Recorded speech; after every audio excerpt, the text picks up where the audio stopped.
ഈ കോൺസെപ്റ്റിന്റെ പേരാണ് golden goose concept. Golden goose. എന്താണ് ഗോൾഡൻ ഗൂസ്? പൊന്മുട്ടയിടുന്ന താറാവ്. എന്താണ്? പൊന്മുട്ടയിടുന്ന താറാവ്. മറ്റേ പഴയ കഥ അറിയാമല്ലോ, പൊന്മുട്ടയിടുന്ന താറാവിൻ്റെ. അപ്പം സ്വർഗത്ത് അവിടുത്തെ ദേവതയുടെ കയ്യിൽ ഒരു താറാവുണ്ടായിരുന്നു. ഇതെന്ന് ഈ പൊന്മുട്ടയിടുന്ന താറാവായിരുന്നു. അങ്ങനെ ഒരു ദിവസം ഇതിങ്ങനെ മുട്ടയിട്ട സമയത്ത് ഇതിനെ പിടിക്കാൻ പറ്റിയില്ല. അങ്ങനെ നേരെ ഈ മുട്ട ഭൂമിയിലേക്ക് വന്ന് പതിച്ചു. ഇത് കിട്ടിയത് ഒരു കർഷകന്റെ കയ്യിലാണ്. അപ്പോൾ ഇയാൾ ഇതെടുത്ത് വീട്ടിൽ കൊണ്ടുപോയി കുറച്ച് ദിവസം കഴിഞ്ഞപ്പോൾ ഈ മുട്ട വിരിഞ്ഞു. അതിൻ്റെ അകത്തുനിന്ന് ഒരു താറാവ് കുഞ്ഞ് വന്നു. ഈ താറാവ് കുഞ്ഞ് എന്ത് ചെയ്തു? അപ്പം ഇതിങ്ങനെ മുട്ടയിടാൻ തുടങ്ങി. നോക്കിയപ്പം സ്വർണ്ണ മുട്ട.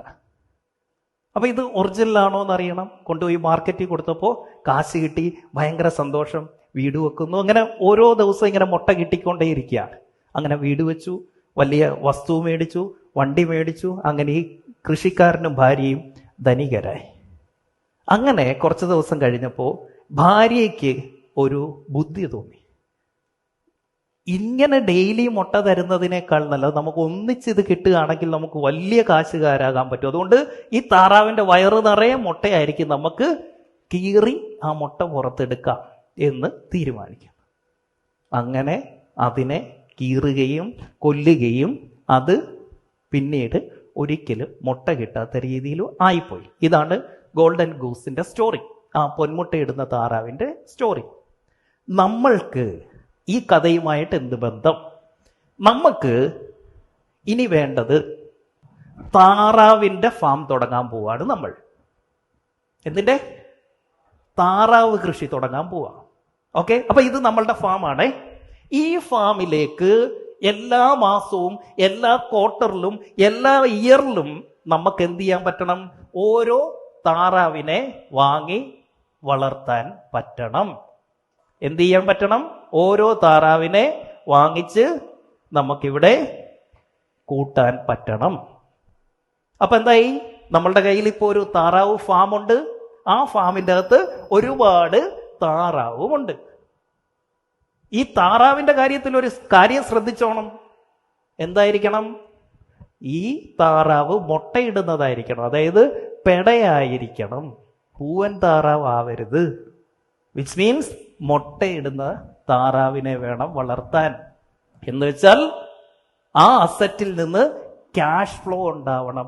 ഇൻകം ജനറേറ്റിംഗ് അസറ്റ് ആയിരിക്കണം നമ്മൾ ഉണ്ടാക്കുന്നത്. Are you with me? എന്നിട്ട് എങ്ങനെയാ ജീവിക്കേണ്ടത്? ജീവിക്കാനുള്ള പൈസ എവിടുന്നാ കിട്ടുന്നേ? ഈ മുട്ട വിറ്റ് കിട്ടുന്ന കാശ് കൊണ്ട് വേണം ജീവിക്കാൻ.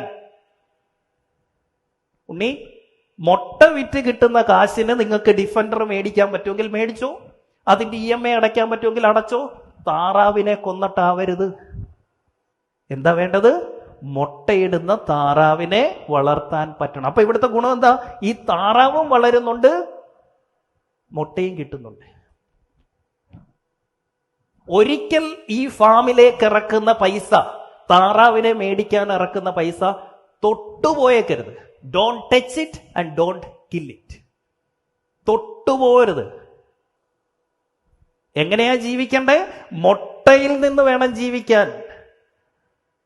ബിസിനസ്സിൽ നിന്ന് പൈസ എടുത്ത് നമ്മുടെ സാലറി നമുക്ക് എടുക്കാം, മന്ത്ലി എക്സ്പെൻസിനുള്ള പൈസ നമുക്ക് എടുക്കാം. അടിച്ചു പൊളിക്കോ മറ്റൊരു കാര്യത്തിനോ ബിസിനസ്സിൽ നിന്നുള്ള ഇൻകം എടുക്കരുത് business owner. Salary, living wages എന്ന് പറയും, ജീവനാംശം നമുക്ക് എടുക്കാം ബിസിനസ്സിൽ നിന്ന്, ബിസിനസ് ഓണർ. കാരണം നമ്മൾ വേറെ എവിടെ പോകാനാ? അതല്ലാതെ ബിസിനസ്സുകാരൻ കാണിക്കുന്ന എല്ലാ ആർഭാടവും എന്തിൽ നിന്നായിരിക്കണം? ഈ മുട്ട വിറ്റ് കിട്ടുന്ന കാശിൽ നിന്നായിരിക്കണം. എനിക്ക് ഈ മുട്ട കിട്ടുന്നിടം വരെ ഞാൻ വളരെ സാധാരണക്കാരനെ പോലെയാ ജീവിച്ചേ. ഈ മുട്ട കിട്ടാൻ തുടങ്ങിയതിന് ശേഷം ഞാൻ ബിസിനസ് ക്ലാസ്സിലെ യാത്ര ചെയ്യൂ, ഞാൻ 5 സ്റ്റാർ ഹോട്ടലിൽ സ്റ്റേ ചെയ്യൂ. കാരണം എന്താ? ആ മുട്ട വിറ്റ് എനിക്ക് ആ പൈസ കിട്ടുന്നുണ്ട്.